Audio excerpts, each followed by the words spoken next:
Sveiki mano brangieji, tai yra taroskopas Liūto ženklo atstovams Liepos mėnesiui. Brūkštelkit prašau, kaip jums praėjo birželis. Birželio mėnesį padariau visiems zodiako ženklam prognozę, tai norėčiau kažkokiu tai komentarų. Visiems labai dėkinga, kas komentuoja, kas duoda reakcijų. O mes pradedam, žiūrim, kas laukia Liūto ženklo atstovų Liepos mėnesį. Liūtukai, koks bus jūsų mėnuo? Traukiu kortas. Liūtai, kas laukia jūsų Liepos mėnesį? Liūtai, Liepos mėnuo. Taip, liūtai, Liepos mėnuo. Kas laukia Liepos mėnesį?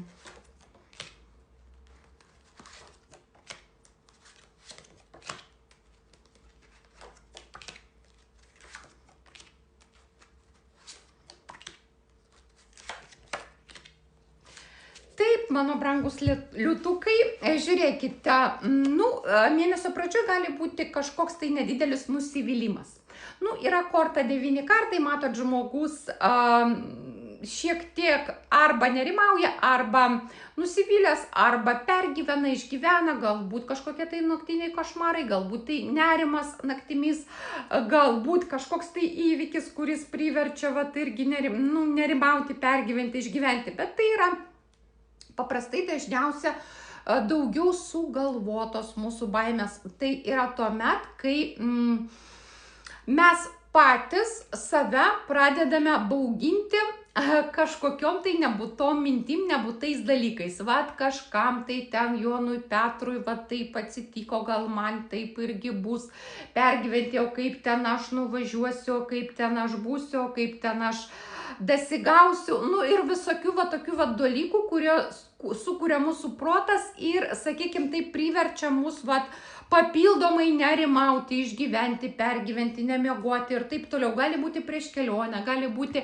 prieš kažkokį ten svarbų dalyką, kurį reikalą, ir taip toliau. Tai tokia korta, turėkite omenyje, kaip aš sakau, čia yra visada mūsų išgalvotos baimės, kurios niekada nepasitvirtina. Mes baiminamės to, nuo 50, ateina milijonas minčių, o gal, jeigu, o kaip, ir visa tai tik tai proto sukurtos baimės, kurios nepasitvirtina.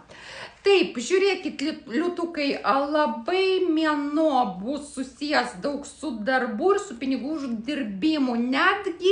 Netgi 3 kortos eina pentaklių, 8 pentakliai, 5 pentakliai, 7 pentakliai. Ir korta tokio apsisukimo ciklo, kažkoks tai ciklas, jūsų gyvenime tarytum pasisuks, neapsisuks ratas ir prasidės naujas gyvenimo ciklas, etapas.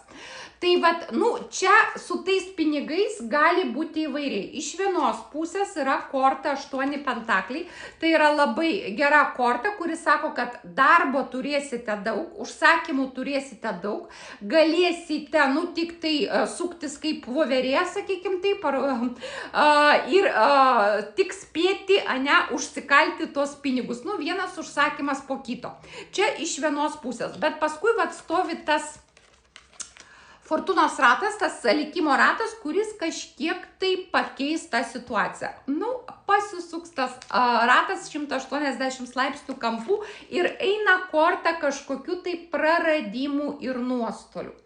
Tai arba tie praradimai bus dėl to, kad sąmoningai, pavyzdžiui, tos uždirbtus pinigus kažkur tai investuosite ir tas ratas, investicinis uždirbote, įdėjote kažkur tai, netgi galbūt daugiau negu uždirbote, kad vėlgi, generuoti, praplėsti savo veiklą. Bet gali būti ir kažkoks nuostolis, piniginis nuostolis, kažkas tai atsitiko, kad tos išlaidos, laukia išlaidos piniginės, kurių jūs neplanavote. Kažkas įvyko. Taip, 7 pentakliai šiaip tai korta yra irgi apie rezultatą, kuomet įdėjote labai daug pastangų ir laukėte va to rezultato. Dėjote pastangas, auginote tą medį ir laukėte, nu kadagi subręs va tie vaisiai, prinoks ir aš jau galėsiu visus nuskinti. Bet vėlgi korta dar sako, palaukite, dar apsišarvuokite kantrybę. Dar gali tekti palaukti, kol tie vaisiai prinoks iki galo. Nu, vat, dar jums liutukai duoda šitą kortą patarimą dar palaukti. Taipogi šita korta yra korta pastojimo ir šalia vat stovi korta saulė, irgi korta, nu, vat neštumo. Viena iš reikšmių, tai žiūrėkit liutukai, tikimybė jums gali būti mėnesio vidury pastoti. Tai kas to nori, tai žinoma geros naujienos. Kas sakykim, taip jau vengia ir skaito, kad pakanka vaikų, tai va turėkit omenyje, nu, kažkokias ten saugumo priemonės, ne? Taipogi korta saulė, tai yra korta poilsio, korta svajonių, norų išsipildymo, tikslų išsipildymo. Tai pagal saulę visada viskas būna gerai. Ko siekiate, apie ką svajojate, tą ir pasieksite Liepos mėnesį. Šiaip va tie sunkumai kažkokie, tai praradimai pinigų, jie visi išsispręs. Čia yra, nu, kažkokios tokios smulkmenos, problemos, kurios, nu, nebus tokio grandiozinio masto. Nes pagal saulę jinai viskas, jinai duoda, nu, labai stipri korta, didysis arkanas, jinai viską apšviečia ir ištirpdo visas problemas. Pagal saulę galite pasiekti to, ko norite. Taip, liutukai, tikriausia Liepos mėnesio liutukams šventė, gimtadienis, jubiliejus, atšvesite tikriausiai Liepos mėnesio liutukai savo gimtadienį labai puikiai. Toliau eina korta kardų karalius imperatorienė. Nu, pagal imperatorienę yra labai produktyvus periodas, bet vėlgi imperatorienės reikšmė, nepamirškite, jau antra korta jums, liutukai, yra vėlgi pastojimas. Imperatorienės viena iš pagrindinių reikšmių pastojimas. Ir čia stovi toks vat kardų karalius, kuris gali jums padovanoti, ne, šitą dalyką. Kardų karalius šiaip tai yra oro stichijos atstovas, vyras oro stichijos atstovas, gali būti dvyniai, vandenis arba svarstyklės pagal zodiako ženklą. Ir šiaip mėnesio pabaiga turėtų būti wow, kažkas tai tokio. Du tūzai iškrenta. Tūzas lazdų ir tūzas taurių. Žinokit, jau antra korta eina liutukai, mums, aš irgi liutukė, svajonių išsipildymo. Tai yra korta saulė, kuomet, nu, wow, kažką tai mes gausime, tai apie ką svajojam, arba tikslų įgyvendinimo.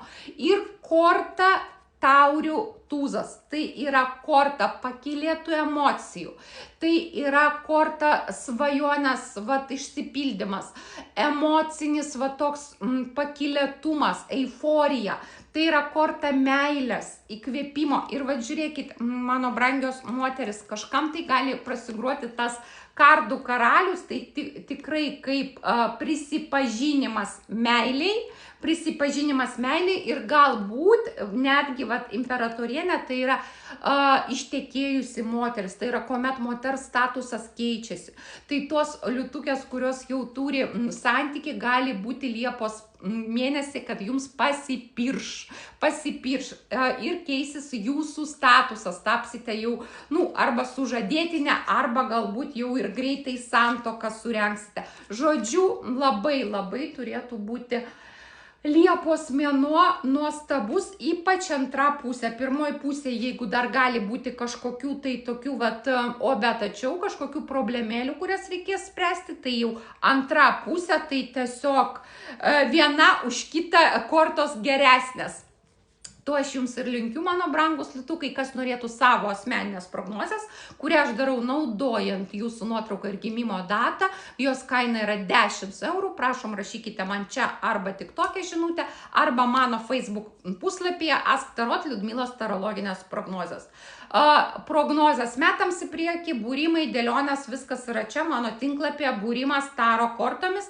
Ten jūs galite užsakyti jau tokias stambesnės analizės, dėlionės, kurios, nu, pagal jūsų situaciją turėtų jums galite rinktis tai, kad nuostabaus meno, mano brangus liūtukai.